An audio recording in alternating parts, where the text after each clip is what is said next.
Well, good afternoon and welcome to the Rotary Club of Edina. I'm Sam Thompson and I'm proud to be your 66th president. We are coming to you entirely on Zoom, and today we had pre-registered 71 people on Zoom. So when we're on Zoom, remember, mute your audio during the presentation. You want to rename yourself in the participants list as needed.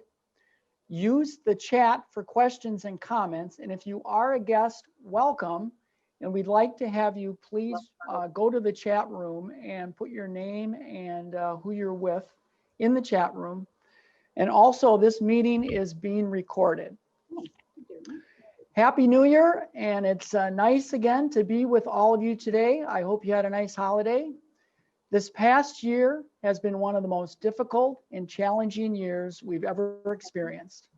Yesterday was one of the darkest days in American history, yet there is hope. And, what do you think the estimated? As Rotarians, we're always looking at ways to do good in the world.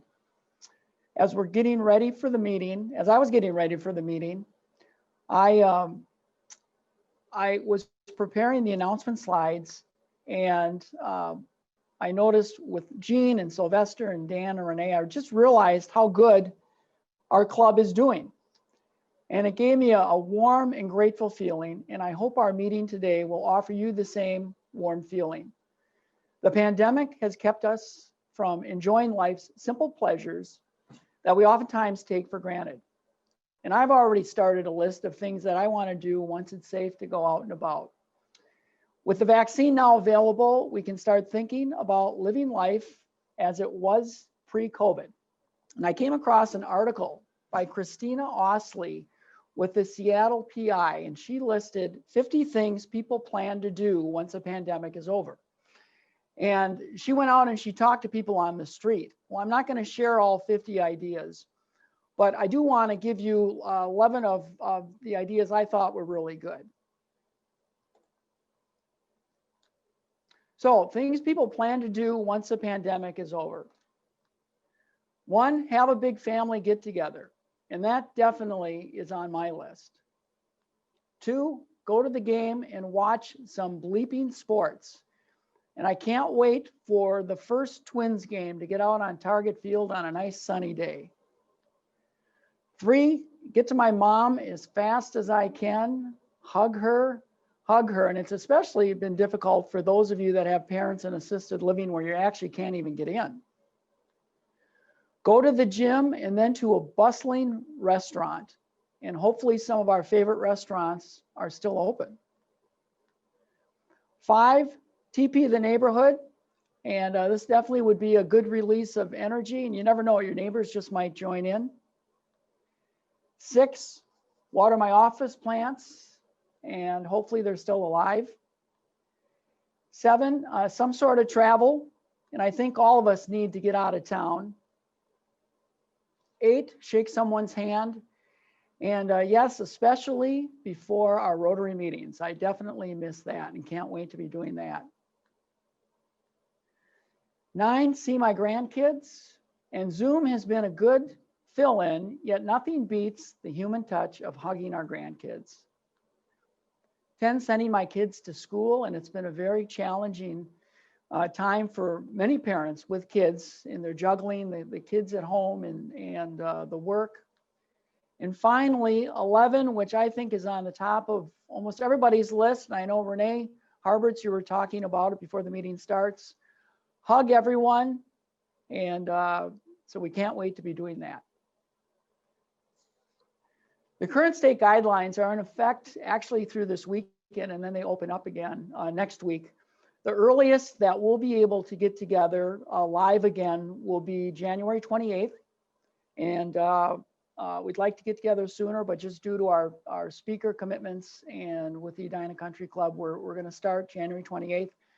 It'll still be hybrid, so we will still have the Zoom option too for those of you. And our club's COVID preparedness plan follows the state guidelines. So future decisions that we make are based all on the safety of our members as a priority. And as we look ahead to 2021, we want to keep our heads held high because the future looks very bright. and life's simple pleasures will slowly return to us. Now, for member update, Bridget and Mark Hallstrom have a new baby. And it's great news. Their baby's name is Jack Daniel. So that's an easy name to remember. Born on December 24th at 3:16 in the afternoon. 8 pounds, 13.5 ounces, and 21.5 inches long. So congratulations, Bridget and Mark. And Rotary in the news. There is a live charter event for Empowering Women's Club. That will be on January 17th at 10 a.m. It's actually a Sunday. All of us are welcome, and it should be a great meeting. The guests are Rotary International's president, Holger Knack, and Susie Howe, a Rotary International director, will be on the Zoom call that day. And if you want to be part of this, you can see the registration down on the left-hand corner of the screen. It's our district website, rotary5950.org. And birthdays, we have a couple birthdays that'll be this next week. So happy birthday to the two of you. And anniversaries, we have 3 anniversaries that are coming up in the next week. So congratulations to all those with anniversaries. And I also, before I ask Joe to give the invocation, I want to thank Fred Sylvester, who's a greeter. He's not speaking today, and Ryan Wilson, who is AV support. So with that, Joe, would you like to give the invocation? Will do. Thanks, Sam. I'd like to take this opportunity to wish everyone a happy new year. Unfortunately, the new year and hopefulness it brings was shattered with the disturbing and deplorable acts at our United States Capitol yesterday. I believe the words within our Pledge of Allegiance take on special significance today. As we consider the events yesterday and over the past year, let us really focus on these precious words as we recite the pledge. Before we do so, please join me in prayer. Dear God, we thank you for this day and for the privilege and opportunity to gather in Rotarian fellowship. We ask for your guidance and strength to lead our lives according to the Rotary 4-way test. We pray that you help unify this country and guide our elected leaders. We ask that you cover our country in a blanket of calmness as we face the issues within our country. We ask this in your name, amen. You all join me in the Pledge of Allegiance. I pledge allegiance to the flag of the United States of America and to the republic for which it stands, one nation, under God, indivisible, with liberty and justice for all. And lastly, join me in the 4-way test of the things we think, say, or do. Is it the truth? Is it fair to all concerned? Will it build goodwill and better friendships? Will it be beneficial to all concerned? Thank you. Thanks, Joe. Next, Fred, you're up. Yes. Sam, as far as visiting guests today, we've got our speaker, Julie Westbrook, which we'll learn more from her later. And then we did have a person from St. Cloud Rotary signed up. I don't know if he's here, but his name was Doug Catfish Cook. Welcome if he's in the audience. And that's it. Okay, thanks, Fred. Gene Morrison is going to talk about holiday giving. Okay, hi everybody. Before I retire my bells for the year, I want to say a big thank you for all of you Rotarians who so generously donated gifts, gift cards, and money. We collected almost $3,000 in financial donations, several gift cards, and with all of that, we were able to make many trips to Cornerstone. You can see some of the gifts that were there. I want to thank Les and Bonnie Ralsted, who were Mr. and Mrs. Santa in making the deliveries in their sleighs. Cornerstone got lots and lots of coats, boots, mittens, hats, 20 fleece blankets for people that are in a troubling situation. what better to surround yourself with than a fleece throw? So lots of gifts. You can see they were fun, games, toys, puzzles, lots of pajamas. So it was very exciting to be able to deliver joy and comfort and wonder to those families at Cornerstone. And we also delivered 80 gift cards to the 39 youth over at 66 West. So again, the hearts are big in Edina Rotary. I have to say, as a Rotarian in our club, honestly, Edina Rotary represents the absolute best in humanity. So I want to say thank you very much. In a very difficult year, our group rallied and we were able to just, you can see the volume of gifts that were given. So I want to say thank you. Well, thank you, Jean, and thanks for all your hard work and dedication with this program. We really appreciate it. Welcome. Okay, next, Sylvester Thomas. Give an Good update on race and equity. Thank you. Sure. Good afternoon, everybody. It's a pleasure to be here this afternoon. The Race and Equity Committee has been meeting bi-weekly for the past 3 months, and I'm excited and encouraged about the progress we have made as a committee. Today, I'd like to share with you several initiatives that we are currently focusing on. Our committee has 2 goals related to membership. First is to add at least 1 Black member to our membership roll by June 30th, and to add at least 1 other person of color to our roster. To help with this, next week's Prospective Member Day is targeted to people of color in our community. We have a fabulous speaker lined up, Louis King. Mr. King has more than 20 years of experience in education, youth, and workforce development. He currently works as president and CEO of Summit Academy. Matter of fact, he started Summit Academy. So therefore, if you know of someone who might be interested in joining our club, particularly someone of color, please invite them to attend that meeting next week. Also, our committee is working with the Community Service Committee to revitalize Lake Street. Our club will be matched with Lake Street businesses. We will use our talent and expertise to get this business back on its feet and thriving. Sandy Shaley is leading this subcommittee, and we will have more information to share after our match has been made in the next few weeks. Finally, to help our members better understand the issues around racial equity, our committee is leading a book club. For those members who are interested, we will be reading the book, White Fragility, Why It's So Hard for White People to Talk About Racism.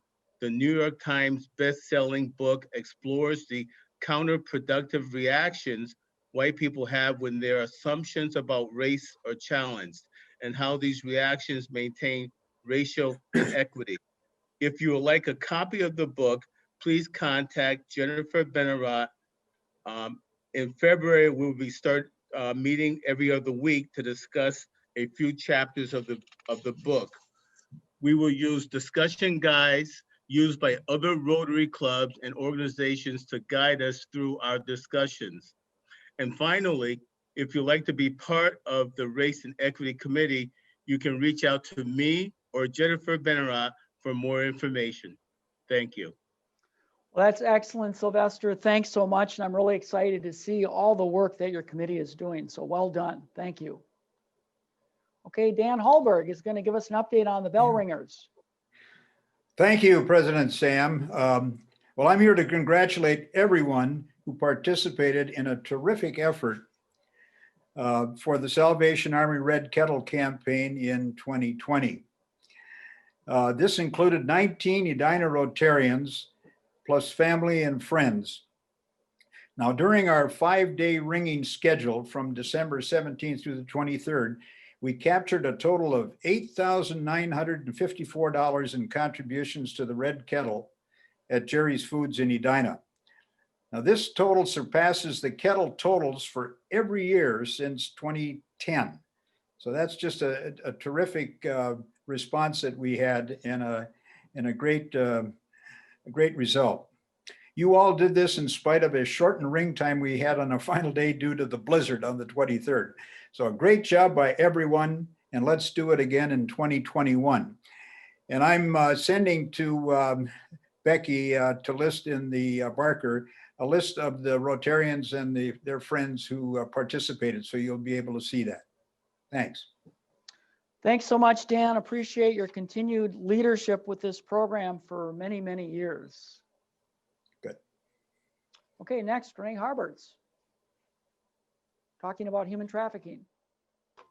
And come Thanks, on. Sam. Yep. Thanks, everybody. Great to see you. Like I said, I miss all of you. And today I'm really here to invite you to two special meetings that are coming up. As some of you may or may not be aware, January in the US has been designated as National Slavery and Human Trafficking Prevention Month. And that has actually been decreed by our president since 2010, when Barack Obama started it. And January is also known as Human Trafficking Awareness Month. So this January, the Rotary Club to End Human Trafficking is raising awareness to the issue and inviting all of us to two really special speaker programs. They anticipate that this will be a largely attended meetings. And so they do require registration, and Ann Platt and Becky have been so good to put together the registration information, and an email should come out to all of you by this afternoon to let you register. So the two speaking events are going to be first on January 14th, where Jessica Hamlet will tell her story of overcoming exploitation. Then the next one will be on January 28th, and Matt Friedman is the CEO of a Mekong Club. And I don't really have time to tell you what that all is, but Google it if you want. The Mekong Club is really involved in engaging the private sector in the issues of human trafficking and slavery. So please, you guys, avail yourself of these meetings. You'll get an email this afternoon letting you know how to register, and I hope that you can find some time to attend. Thanks, you guys. Thanks, Sam. Thanks, Renee, and these programs look great, so thank you so much. Okay, before we get to our speaker today, I have a couple more announcements I want to just mention. It's about our leadership series. The next one will be on January 19th.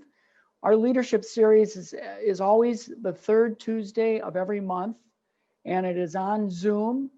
And Robb Breding is our host. He's been doing a wonderful job organizing this series. It goes from 6 to 7, and Rob Hiller will be the speaker on emotional intelligence. So that sounds really interesting.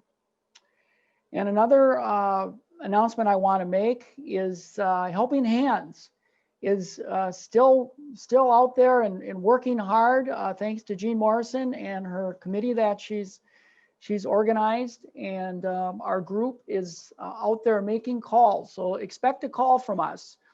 And all we're going to do is want to know how you're doing. So we want your feedback. We want to know how things are going with you. And we could use one more helper to call in Helping Hands. So if you want to help us out, either let me know or let Jean know, and we would really appreciate it.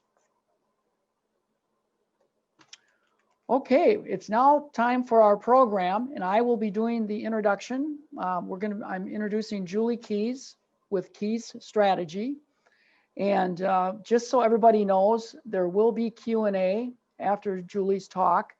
And if you do have a question, please put it in the chat room. And then Ryan Wilson will be sharing those questions with Julie. KeyeStrategies is a business advisory and public speaking firm providing exit planning, education, and consulting services to business owners and business advisors.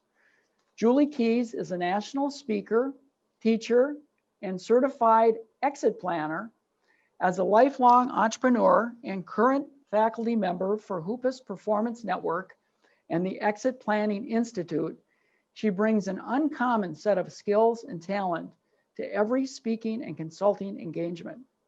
Her mission with every client or audience is to unpack the mystery of exit planning, explain the process, and provide a roadmap for succession that owners can understand and advisors can implement. I can tell you, I personally have worked with Julie on a couple of projects, and she is a superstar. I'm confident you will enjoy her presentation. So I plan to stop screen sharing and I'll turn it over to Julie. Please welcome Julie. Thanks for having me, Sam. That was such a nice introduction. I really appreciate that. It's really great to be here and virtually speaking with you. I do a lot of this. As Sam said, I'm a certified exit planner, and today's topic isn't really going to be so much about exit planning itself, although we'll talk about it a little bit, but we're going to primarily focus on the aspect of exit planning that has to do with life after business. And the reason why we chose that topic is because it affects everybody. Whether you are a business owner or not, you have to think about what your next act is going to look like. And maybe you're already in your next act, but there's always ways that you can make life better and more fulfilling. So we're going to talk about that. But first, we're going to talk about the statistics of what's going on in retirement in the United States, and why people aren't actually planning for their exit. So these are some stats that you may already be aware of, maybe not, but I pulled these from a place called the Brain Research Institute. And if you think about it, having statistics like this for this particular organization might sound a little bit unusual, but it's really not. So much of what retirement looks like or next act looks like is an emotional decision process. And there are a lot of us that need to really be thinking about what that looks like from a lot of different angles. And we're going to cover some of those angles in this presentation. But the one that I tend to pay attention to the most with these particular group, with this group of statistics, is that 4% of business owners have actually planned for their life after retirement, like they have something in writing, which is extremely low and pretty concerning, actually. So like Sam said when he was introducing me, my mission really is to help business owners exit on their own terms and improve the outcome. Many businesses are, technically supposed to be thinking about this, planning for it, millions of them actually, and most of them have not started the process. Although I have to say that since the pandemic, a lot of business owners have been kind of had a wake-up call, if you will, and have been contacting me, asking more questions, saying that they're ready. I think that they've been through a lot, regardless if they're having a good year or not. Not every business is really struggling right now. I've got some clients who are super busy, having the best year they've had in a long time, but dealing with everything that they've had to with regard to COVID-19 has really made life miserable for them in a lot of ways. And they're thinking that they don't want to hang out too much longer. So it's time for us to really start thinking about what that looks like. If you're a business owner and you haven't started the process yet, hopefully what we'll be talking about today will help. One of the things that that kind of gets people to move forward in the planning process is what we call a triggering event. And what a triggering event looks like is, say for instance, we think about the pandemic, that's kind of a triggering event, right? We could call that a disaster. There's a term that we use in exit planning called the 5 Ds. And the 5 Ds are death, divorce, disagreement, disability, and disaster. And as a business goes through its life cycle, the odds of them suffering, the owner suffering from one or more of those goes way up, right? As the business continues to move forward. And so it's important to have some contingency planning. I think that a lot of business owners just don't have contingency planning in place because they got their head down, they're working really hard, they're thinking about what the future might hold, but not as much as they could be or should be. And so they end up a lot of times like this guy. Doesn't have a lot of options, does he? It's either hang on or let go. And the goal of a professional advisor in exit planning is to help a business owner really understand what their options are, what a timeline looks like, and who needs to be involved. And so when Sam was talking about me and the work that I do as an educator, not just as an advisor, I'm not only advising and teaching business owners about the process, I'm also helping advisors understand the process because they have to help their clients.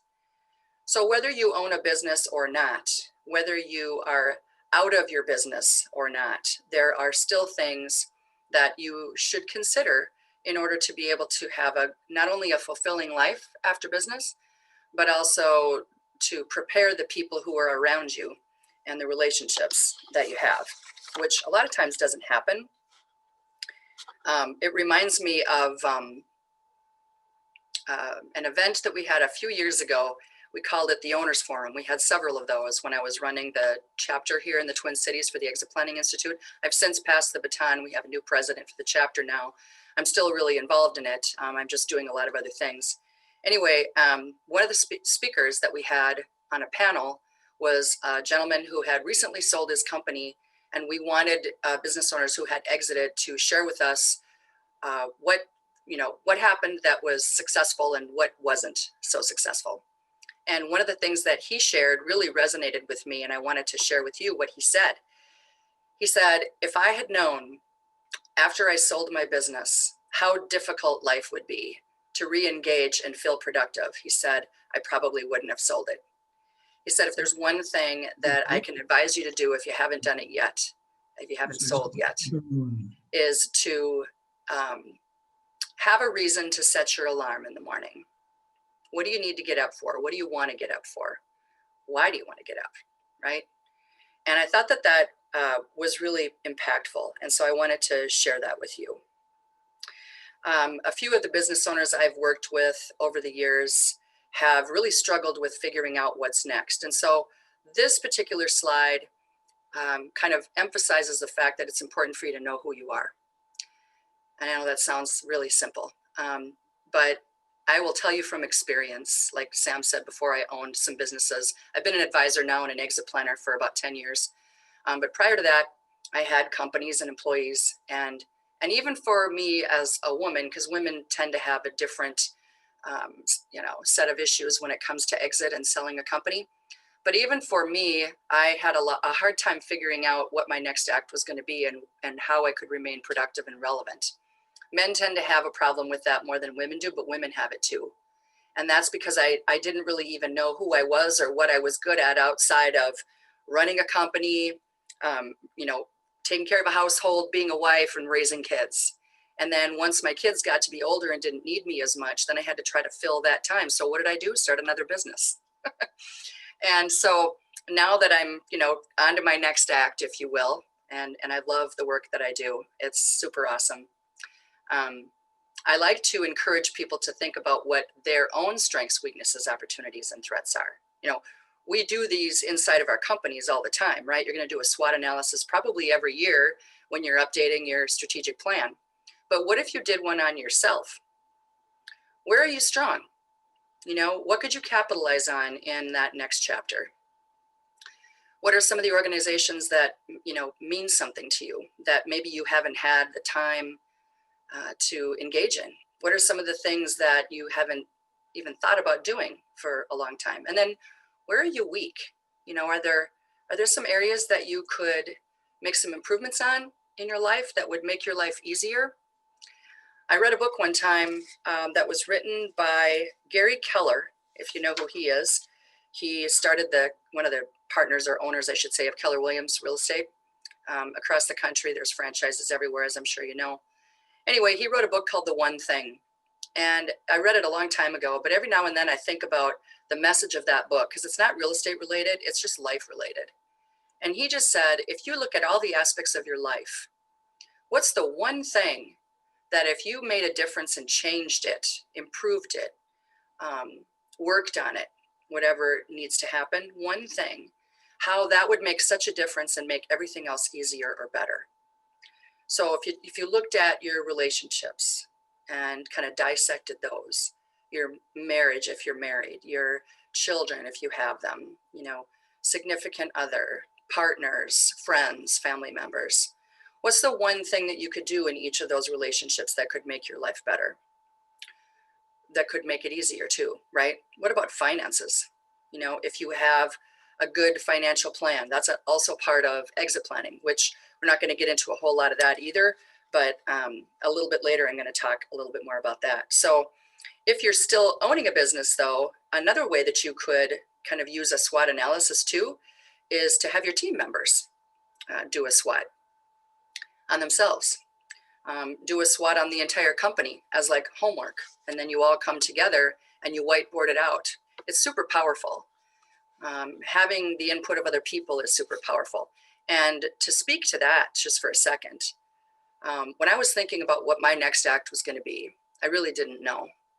You know, my businesses owned me, and my marriage ended, and so the businesses ended, and it wasn't pretty. So part of the reason why I became an exit planner is because I wanted other people to have a better experience than I had. But I also really wanted to make a difference in my own life and feel fulfilled, right? And so I started asking the people in my life who were closest to me, who knew me the best. I started asking them questions about, you know, do you think I could do this? Do you think I could do that? So they kind of helped me do a SWOT, if you will. And then when I decided that I was going to go down this path and become a business advisor, not one person said, don't go there. Every single one said, that's exactly what you should do. So it really helped me to kind of figure out where I was going to go and what I was going to do next. And that might be something for you to be really thinking about. You know, how can you take and utilize the skills and you know, expertise that you've acquired in your life, even if you've already moved on and you're already retired. It's never too late until you're no longer here. Success means different things to different people. And so it isn't just about the money, right? Money helps us be able to do things that we really want to do. But, you know, a successful exit, a successful transition from a business is, of course, about what your next act is going to be and planning that out. But it's also making sure that whoever your stakeholders are in your business are taken into consideration, not just shareholders, but stakeholders. And when we talk about stakeholders, we're not only talking about our own family, our own husband, wife, significant other, children, grandchildren.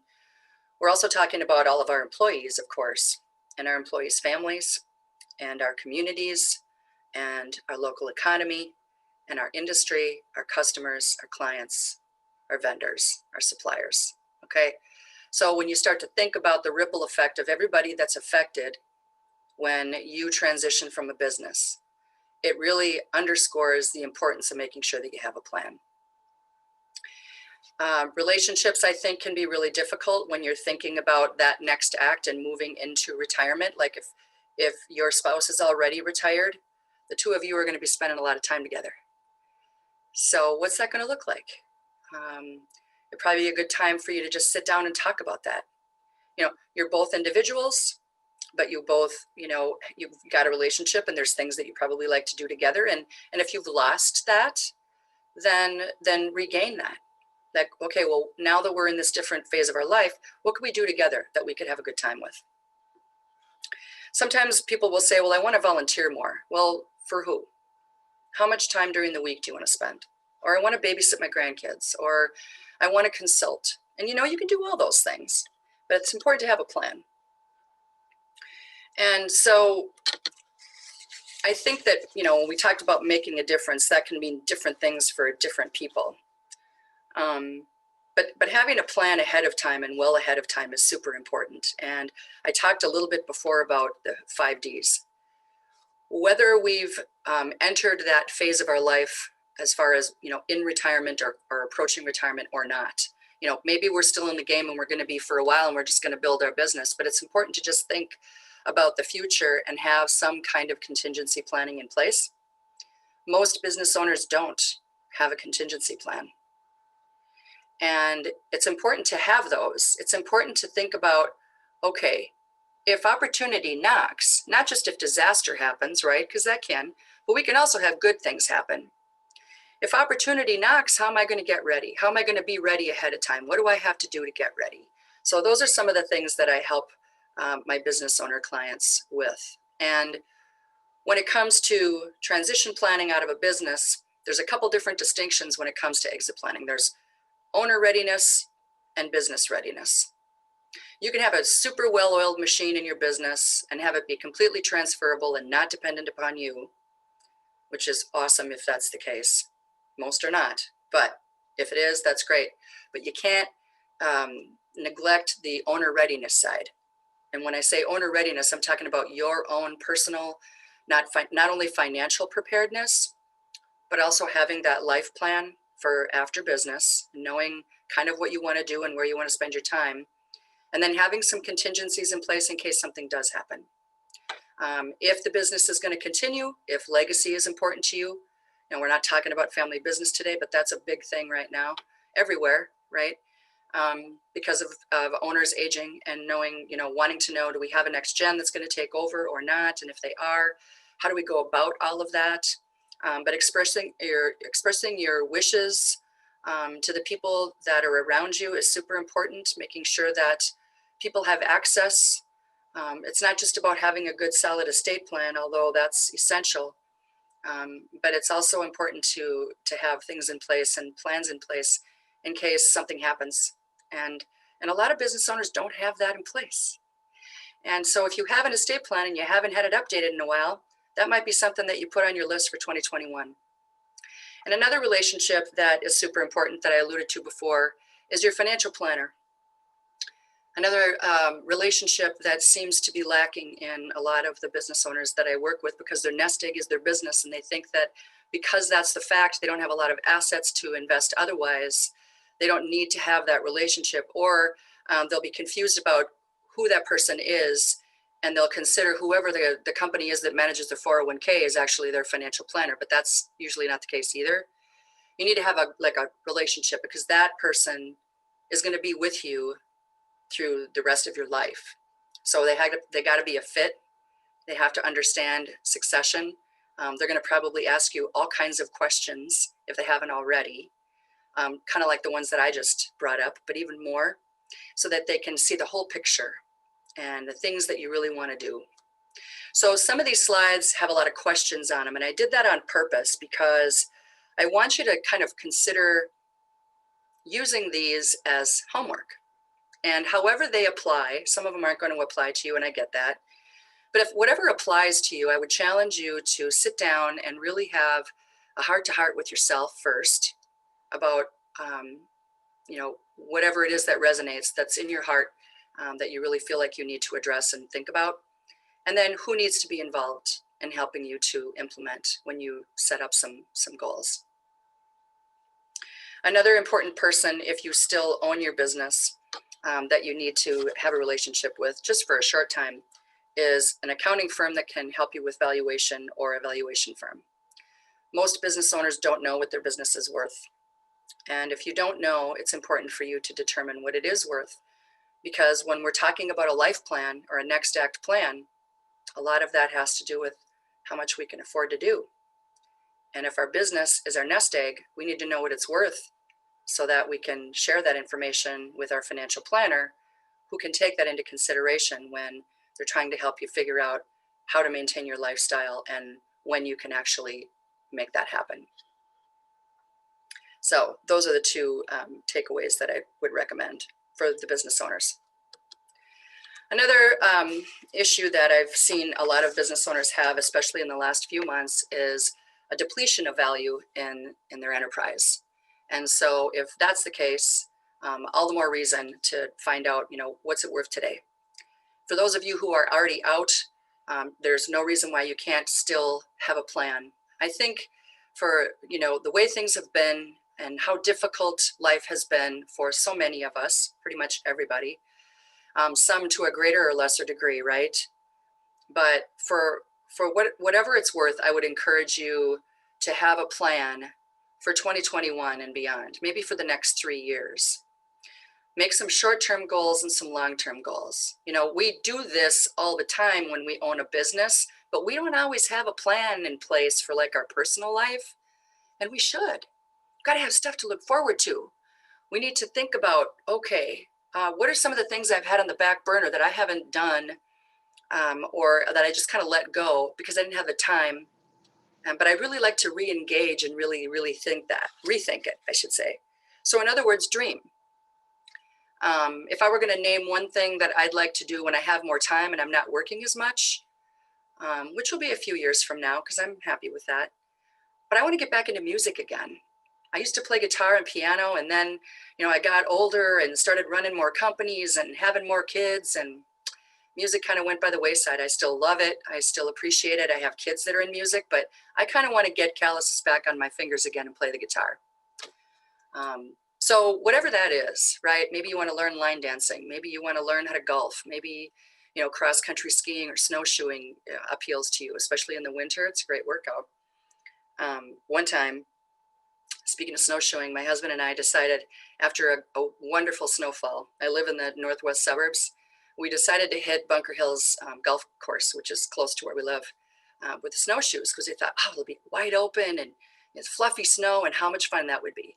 Well, the snow was super deep and we had no idea how deep it was. It was like almost hip deep. So if you're going to go snowshoe, word to the wise, make sure you know how deep the snow is. We kind of got stuck and we didn't go very far, but it was still really fun and we had a good time. And I think that's what life is all about. So, as Wayne Gretzky would say, you'll always miss 100% of the shots you never take. And so obviously this is probably a photoshopped slide, okay? But I think that it kind of emphasizes what my message is today for you.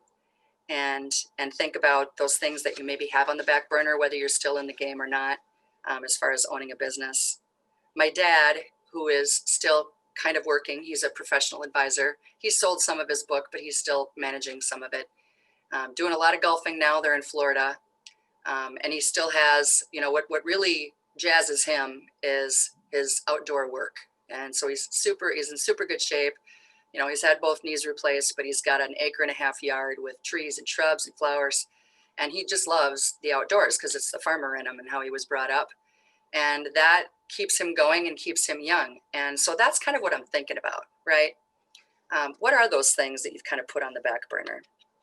One of my clients recently determined that his older son, who was actually a chiropractor by trade, decided that he didn't want to be in that business anymore and wanted to take over his dad's business when his dad was actually thinking about selling to a third party. So now that whole relationship has been re-engaged, and my client, who I've been working with now for 3.5 years, is super duper excited to be able to keep the legacy going and pass the business on to his son, which is exciting. And then conversely, another client of mine who just couldn't get out of his own way has found that his enterprise value has dipped significantly even prior to the pandemic, and that he's going to have to work for a lot longer than what he was planning on.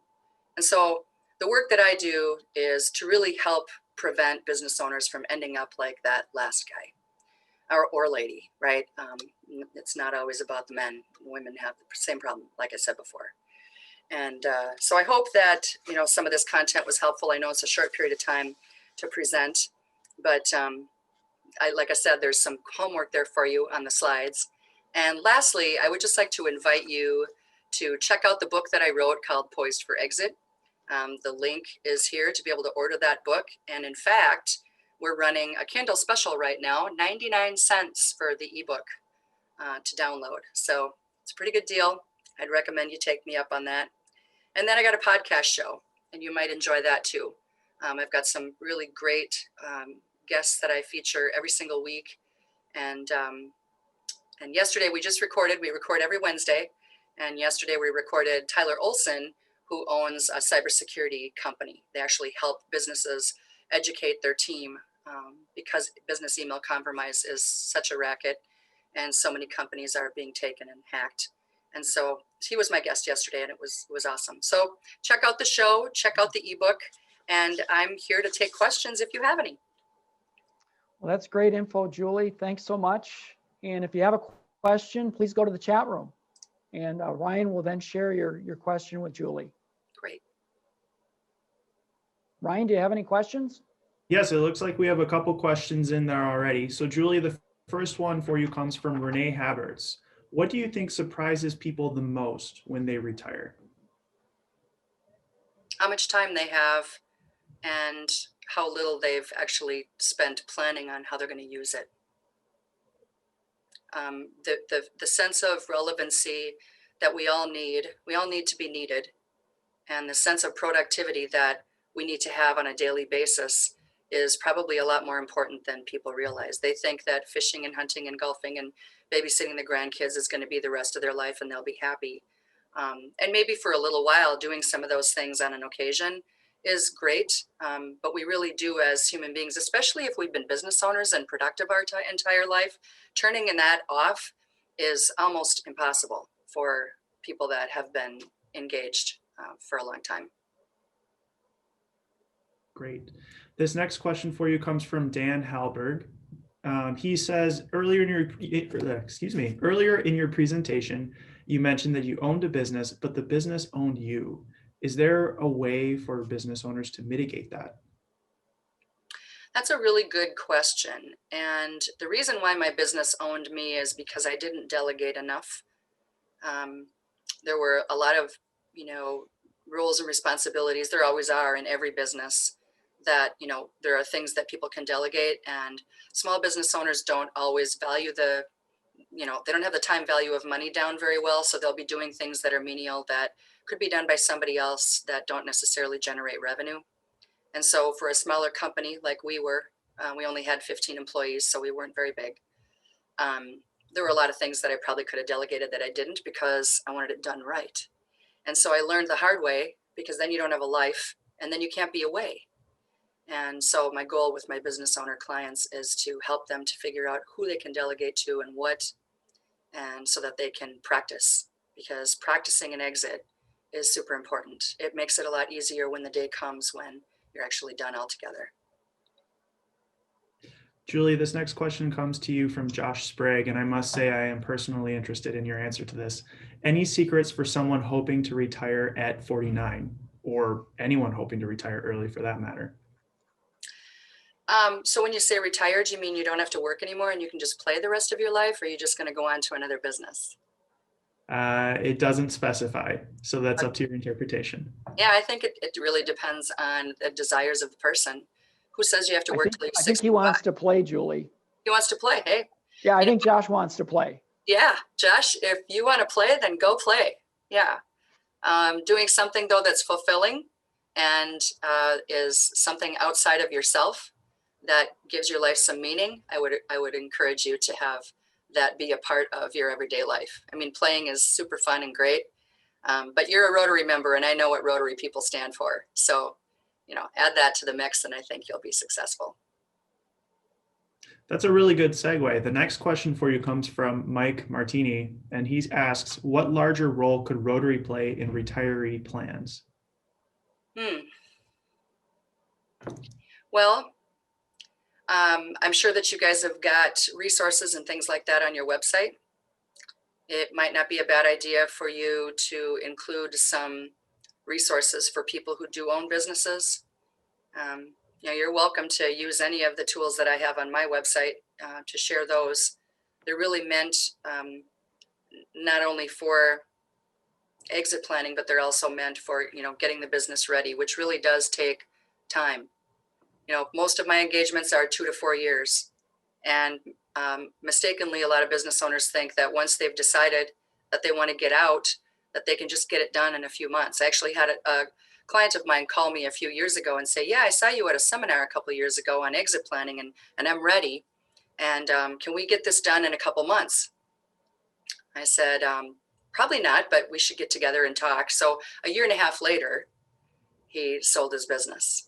And so it does take time. And I think that it's important to know that.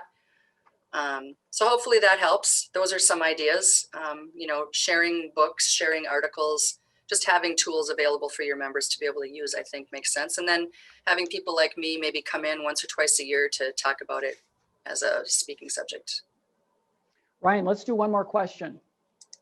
Great. And I have a final question here for you from Mike Callis. Mike, step in if I misinterpret your question here. He says, it sounds like you may suggest people defer retirement or should defer retirement to keep a reason to get out of bed in the morning. Is that your interpretation, or is that just one of many options? No, I don't think that anybody needs to defer retirement. I think that you just have to have a plan in place before you actually make that decision and move from, you know, being engaged fully to not being engaged at all. It's a huge life change. And so when I talk about exit planning, I like to use the word transition, because it's a transition. You're going from being, you know, an owner and being very engaged and very busy to having all kinds of free time. So what are you going to do with that? So you don't get bored, so you don't get depressed, so you don't get back into a business because you didn't have a plan. So nothing wrong with retiring, just have a plan. And not everybody wants to retire. Not everybody wants to not have, you know, a going concern. I mean, for me, I'm a consultant, so I don't have employees anymore, and it's awesome. I love the work I do. I'll probably do it until I can't work anymore because I love it so much. In a few years, I won't be doing as much of it. So that's my goal. Just kind of dial back a little bit, do more fun stuff, travel, snowshoe. But I think it depends on the wants and needs of the business owner or executive. It also, of course, depends on their financial preparedness. Some people can't retire because they can't afford to. So if that's the case, then, you know, how can you have a good, fulfilling life, run your business, have other people take care of some things for you so you can still have some good quality time in those later years? All right. Thanks again, Julie. That was great. And how about a nice hand for Julie? Thank you. Thanks, everybody. And I'm going to turn it over to Rob. Julie, thank you so much for your presentation. I really enjoyed it today. Personally love the idea of everybody doing a SWOT analysis, a personal SWOT analysis, not one just on our business. And so Julie Keyes, from literacy to peace and water and health, Rotary is a global network of 1.2 million problem solvers. Mm-hmm. We unite to solve problems together. And in honor of your presentation, we will be making a donation to Every Meal, which is formerly known as the Sheridan Story. And it's an organization focused on providing weekend and other food gap programs to over 10,000 children in the Twin Cities. Awesome. So thank you so much, yes, for being here. Fantastic. Thank you. If there's a way that you could send me something that would indicate that, I could put it in my social media and give a shout out to your group for that and to the donation, because I got a pretty big network. So if there's any way that I can help you promote that, I'd love to do it, because I think it's awesome. Really. Okay. Yeah, I think there used to be like a picture or something. You'd get your handshake and we'd take a picture and send it to you, but I don't know if we can do that on Zoom. That's all right. It doesn't have to be a picture of me. It would just be a post I would make that I would highlight your group and the firm that you're donating to. Excellent. We'll figure something out. Great. Okay, good. Thank you. Okay, and as mentioned, our next week's speaker is Prospective Member Day, Lewis King from Summit Academy. And looking ahead, January 19th, as mentioned, is our leadership series, Emotional Intelligence, and February 3rd is Vocational Happy Hour. I want to thank everybody for joining us today on Zoom, and thank you, Julie. You're welcome. Thanks for having me. Oh, great. Definitely. And I'd like to leave everybody with a quote. Every exit is an entry somewhere else, by Tom Stoppard. With that, meeting adjourned. Thank you, everybody. Okay, thanks. Bye-bye. Bye now.